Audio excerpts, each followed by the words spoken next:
Hello students, आपका हमारे channel ITI hub में स्वागत है। चलिए कुछ आज हम लोग इम्पोर्टेंट क्वेश्चन डिस्कस करते हैं जो कि आपके CBT एग्ज़ाम और UPPCL, UPRVNL और आपकी जो रेलवे वैकेंसी आई है उसके लिए भी इम्पोर्टेंट है। चलिए स्टार्ट करते हैं।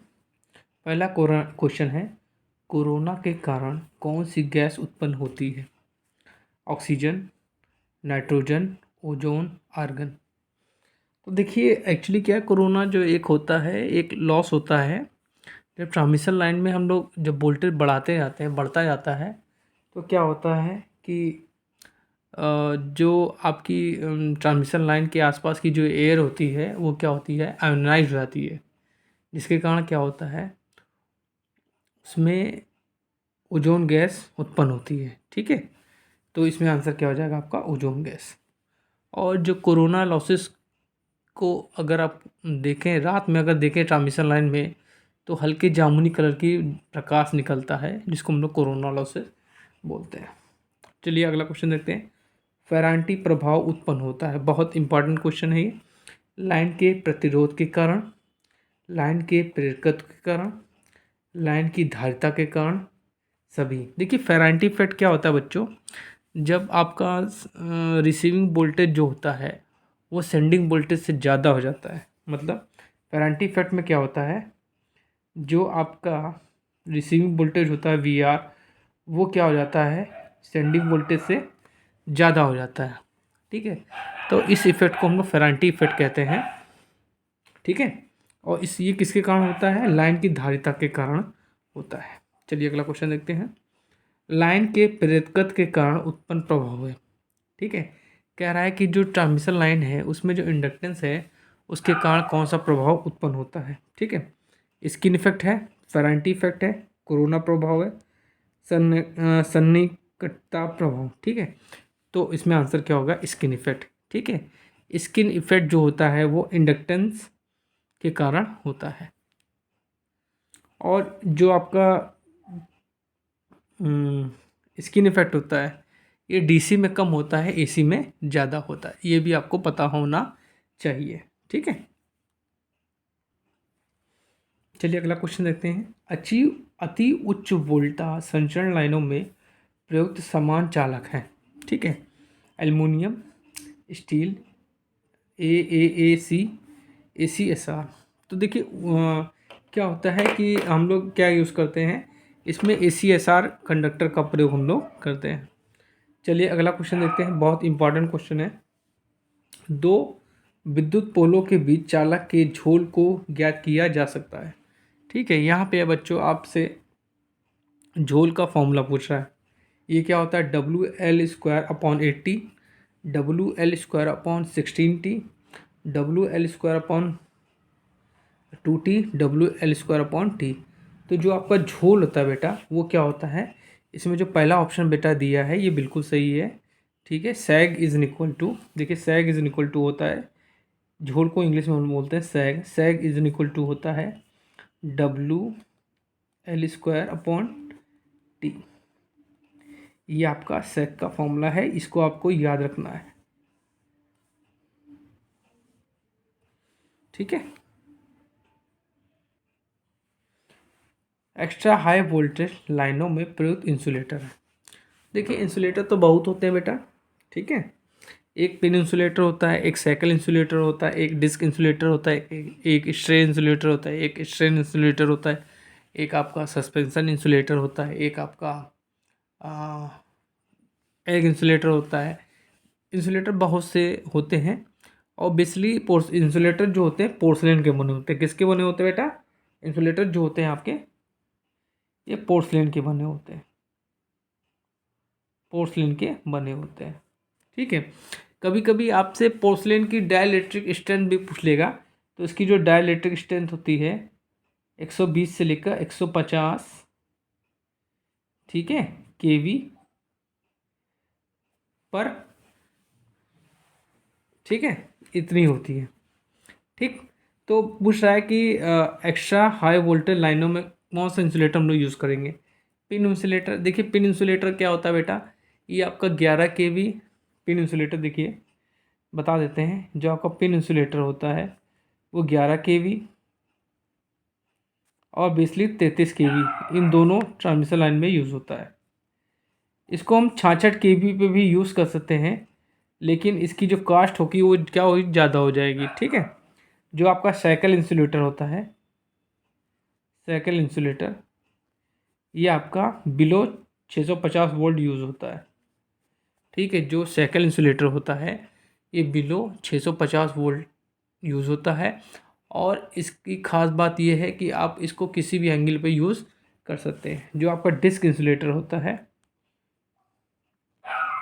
इसका जो एक डिस्क की वैल्यू होती है 11 kV होती है, ठीक है।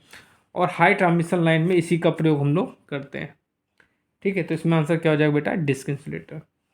डिस्क इंसुलेटर से आपके सस्पेंशन इंसुलेटर बनते हैं और स्ट्रेन इंसुलेटर बनते हैं। चलिए अगला क्वेश्चन देखते हैं। लोड फैक्टर है, बहुत इंपॉर्टेंट क्वेश्चन है बेटा।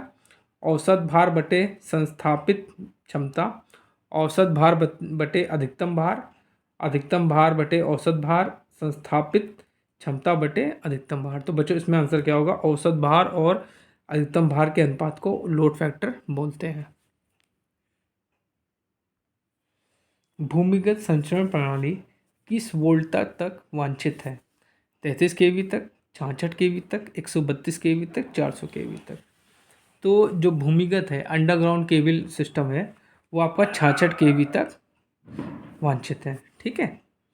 चलिए अगला क्वेश्चन देखते हैं। 200 किलोमीटर से अधिक तक संचरण वोल्टेज लगभग होता है, 11 kV होगा, 33 kV होगा, 132 kV होगा, 60 kV होगा। तो देखिए पहले समझ लीजिए क्या होता है। एक होती है आपकी शॉर्ट लाइन, शॉर्ट ट्रांसमिशन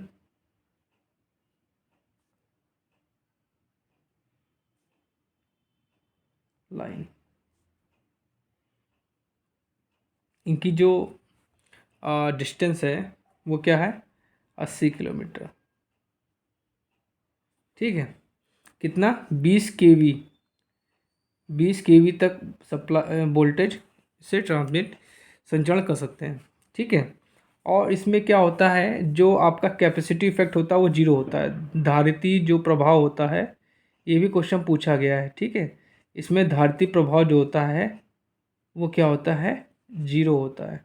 ये भी आपको पता होना चाहिए क्योंकि ये क्वेश्चन पूछा गया है। अब आते हैं हम लोग मीडियम, मीडियम ट्रांसमिशन लाइन।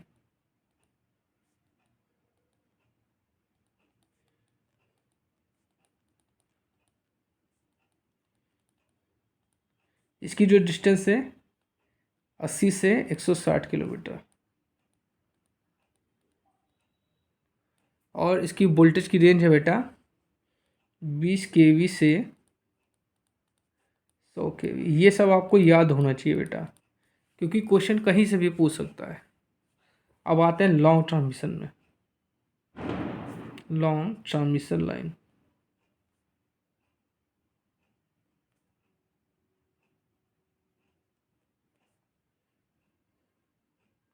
इसकी डिस्टेंस है 160 किलोमीटर से ऊपर, और इसकी जो वोल्टेज की रेटिंग है वो है 100 kV से ऊपर,